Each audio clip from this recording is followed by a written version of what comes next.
We're the Terriers, known as champs in all areas. Every team in our division is fully aware of us. We hit hard, so be scared of us. Take a loss, not a chance. Just the thought of it seems hilarious. Coming up on the Saturday show, first place in league titles on the line. Redlands East Valley takes the smudge pot back to Mentone. San Gorgonio turns up against Carter. In the land of the Big Eight, Centennial squared off with Santiago, while King went to overtime with Norco. The Chaparral defense tossed a shutout at Murrieta Valley. North hooked up with Poly in a Riverside rivalry. Plus, the game of the week, Tahquitz and Citrus Hill going down to the wire. That and much more coming up on the Saturday Scouting Report. Brought to you by Hardy Homes and Estates. When you list with Hardy, start packing. We've got the fans fired up. So is Norco's Corey Roth. Let's go! You win! Let's wrap up week 9 of the season. Varsity football is what this crowd missed. While the Terriers chasing down diplomas and scholarships, might as well turn Wildcats in the meow mix. It's time to head into the studio because the show starts now. Norco loves HS Game Time! Here's Pep! HS Game Time presents the Saturday Scouting Reports. I'm Pep Fernandez. Well, Citrus Hill is closing in on yet another outright Mountain Pass League title after hanging on in a close one against Tahquitz.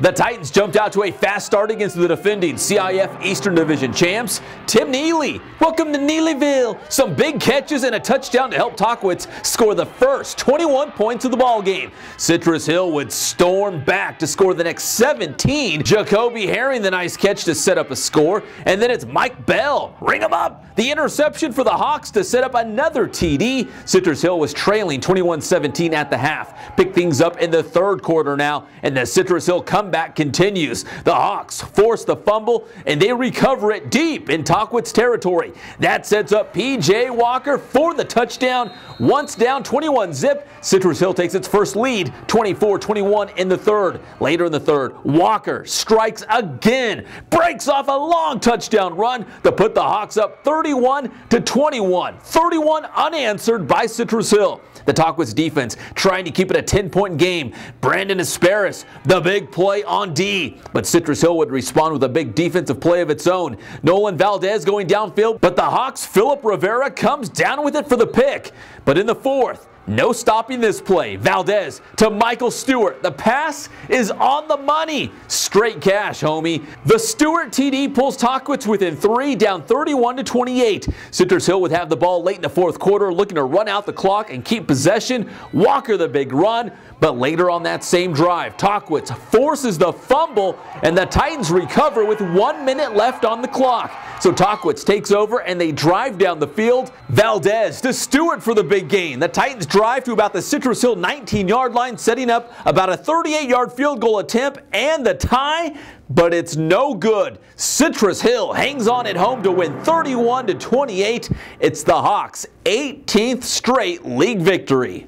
Redlands East Valley clinched at least a share of its 5th straight Citrus Belt League title after rolling past rival Redlands in the Smudge Pot game. Now the Wildcats will finish the year against Eisenhower. Now if the Eagles could upset the Wildcats, they could also have a share of the CBL crown. Let's take you out to Dodge Stadium. Head coach Kurt Bruick rocking the red pants. Only a few people can pull that off. Bruick is one of them. The Terriers came into the game even with Rev atop the CBL standings at 3-0. A huge crowd for the Smudge Pot game, and the Wildcat fans were out in force. We pick it up in the second quarter. Malik Lovett with the score and puts the Wildcats up 24-zip at the half. Third quarter, Lovett, normally a receiver, seeing more action at running back.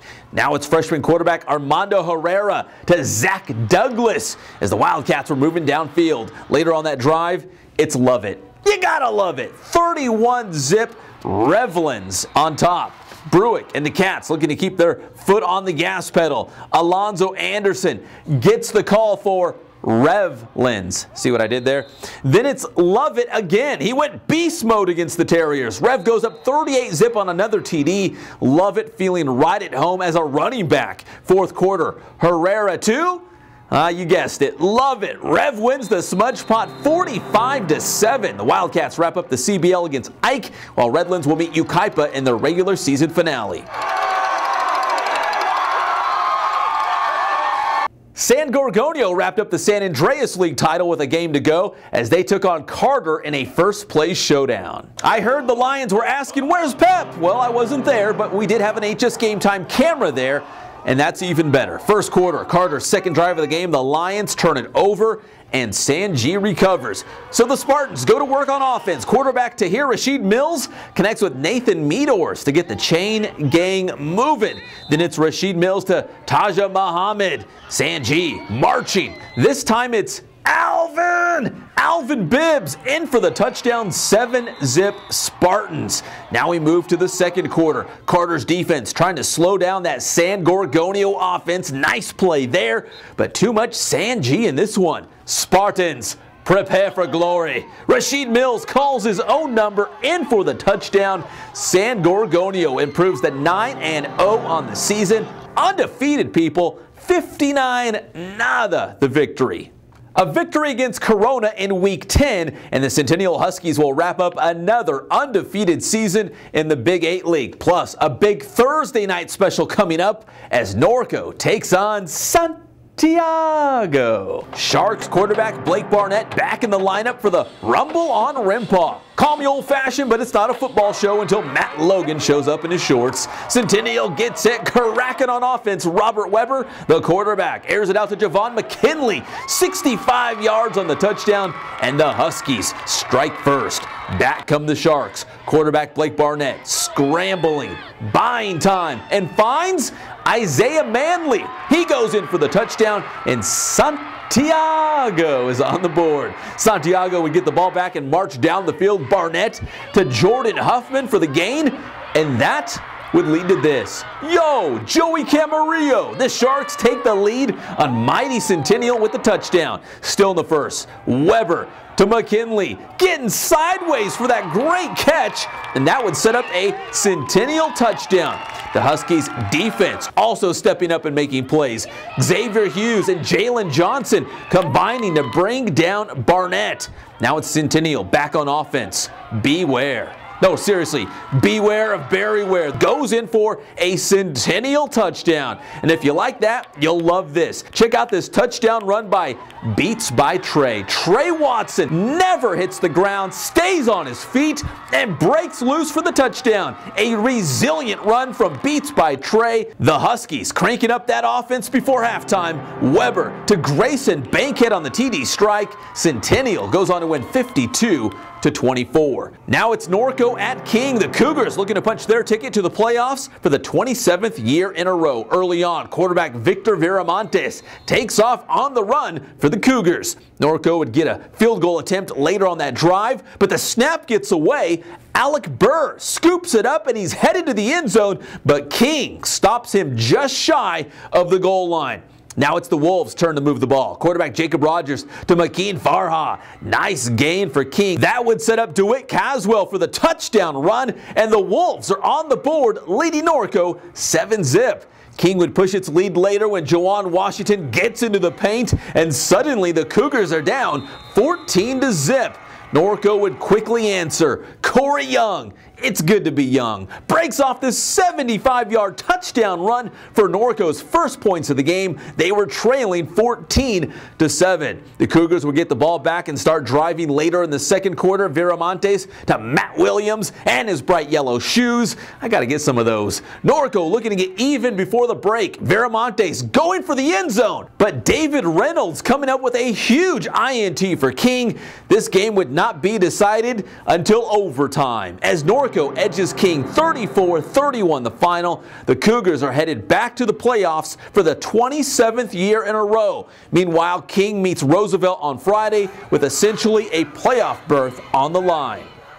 Some big games coming up in the Inland Valley League this Friday. Arlington taking on North, and it's Canyon Springs versus Valley View. Playoff implications all over the place. Pauley wrapped up the regular season versus North. The Huskies getting a touchdown here from Dre Hall, but back come the Bears. On the ensuing kickoff, Pauley's Akili Ross takes it at his own goal line and takes off. Ross with a big-time return going all the way back to the north 5-yard line. Ross, like a boss, puts Pauly in great field position, and the Bears capitalize, punching in the touchdown. Great run there to break the tackle and find the paint. More from Riverside Pauly. David Samuelu, the former North Husky, gets the call, and it's a house call. Samuelu scores against his former team. And finally, the Bears go to the air. Quarterback Chandler Drakeslin to the boss. Ross, touchdown, Pauly. The Bears win 44-21 and finish the regular season with a mark of 8-2 overall, 5-1 in the Inland Valley League. Next up, Canyon Springs versus Vista del Lago. The Cougars took another step towards a playoff spot in this one. 6 different players scored for Canyon Springs. Kamari Watson leading the way with 134 yards on the ground. Nick Como went for 99. Alex Rodriguez caught a touchdown, giving him 1 in every game this year. Jacob Whitmer and Abel Juarez also scored, while Chris Carrillo caught a school record 99-yard touchdown pass from Cody Cervantes. The Cougars win by a final score of 39-7. Can Chaparral defeat Vista Murrieta for the Southwestern League title? Well, we will find out on Friday as both teams go into their Southwestern League finale tied for first place undefeated. The Pumas using a heavy dose of defense to defeat Murrieta Valley in Week 9. Chaparral held a 7-zip lead at halftime. Third quarter now. Chaparral quarterback Austin Reza shakes the tackle and lets it fly to Franklin Shear inside the 10-yard line. But the Pumas could not cap off the drive with points. Reza picked off in the end zone by Mickey Sarner. Chaparral bringing the defense as well. Nighthawks quarterback Preston Miller scrambling.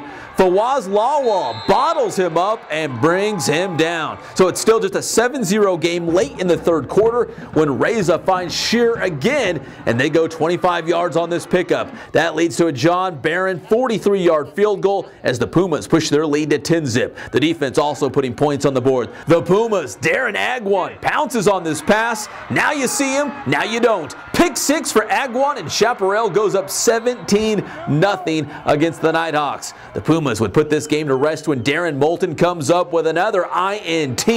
Chaparral blanks Murrieta Valley 17-0. A big thanks to Angel Gonzalez for sending me this pick.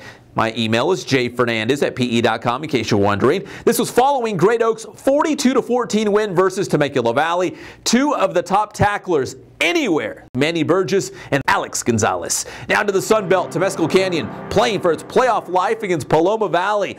The Wildcats, Brent Bohm to the mystery man, number 15, not on my roster. Is that you, RJ Benz? Later on that drive, Bebo to Michael Valencia. Touchdown, Paloma Valley. They led 7-zip. Bebo's got that big arm, but he can run too. Takes off on this run, head first across the goal line, 14-zip Wildcats.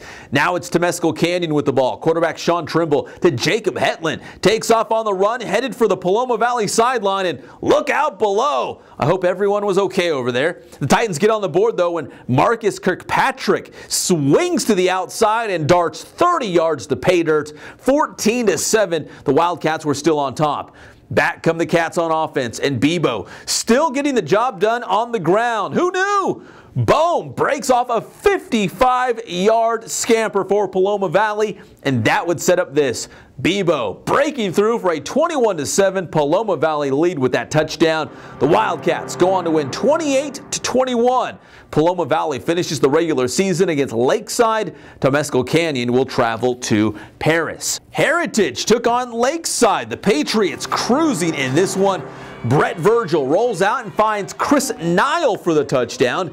And then it's Sione Tahquitz. That's what I'm talking about. 25 yards to the paint for another Heritage touchdown. The Heritage defense also doing its part, putting pressure on the quarterback, and it ends up in a Matthew Palmer interception. The model gets it done. The Patriots going back to the ground game. Lima Haifo. He calls me Uncle Pep. A tough customer to bring down. Rumbles to the goal line. Heritage doing damage on the ground and through the air. Virgil to Stephen Patterson here for the score. Heritage wins 49-0. The final score. That sets up a big game versus Elsinore next week in their Sunbelt League finale. Well, that'll do it for the Saturday Scouting Report. Please join us on Wednesday for the Blitz as we will get you all ready for the final week of the regular season. I'm Pep Fernandez, and we'll see you next time on HS Game Time.